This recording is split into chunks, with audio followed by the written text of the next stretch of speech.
Колко е безопасно да спрем и да окажем първа помощ на някой пострадал? Казвам се Димитър Ненчев, съм парамедик. В този епизод ще говорим за безопасност и оценка на риска по време на инцидента. Да кажем, че сме свидетели на ПТП. Това се случва доста често. Безопасно ли е да спрем? Най-важното нещо е нашата собствена безопасност. Защо? Защото ние като спасители, ако не предприемем нужните действия за нашата собствена безопасност, ние ще имаме нужда от спасяване.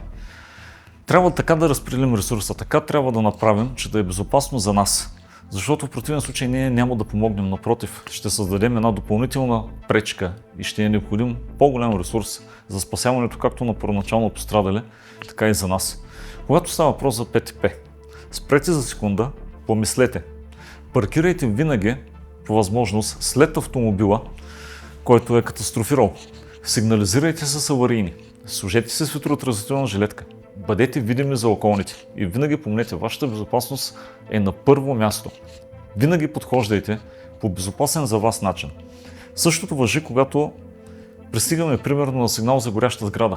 Ние никога не трябва да влизаме в горяща сграда без разрешение от пожарникарите.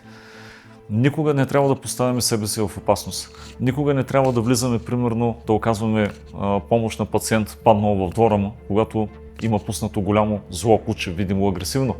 Никога не трябва да тръгваме да оказваме помощ, когато имаме около пациента агресивни хора, които са употребили, примерно, наркотични вещества или алкохол. Както казахме, нашата безопасност е на първо място. Мислете, никога не се впускайте така емоционално да оказвате първа помощ.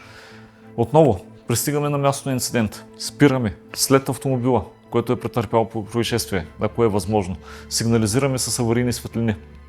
Слагаме се с ветроотразителна жилетка. Отваряме си телефона. Виждаме къде точно се намираме. Набираме 112, за да им докладваме къде се намираме и какво е станало. Но в същото време оглеждаме автомобила. Има ли мирис на газ, на бензин, на дизел? Тече ли гориво? Ако автомобилът е товарен, какъв е товара? Каква е маркировката, която е написана на автомобила за опасен товар, ако е някаква цистерна? Какви са всички за обграждащи ни потенциални опасности? Имал съм пациент, който е бил ударен от ток и починал вследствие от удар от ток.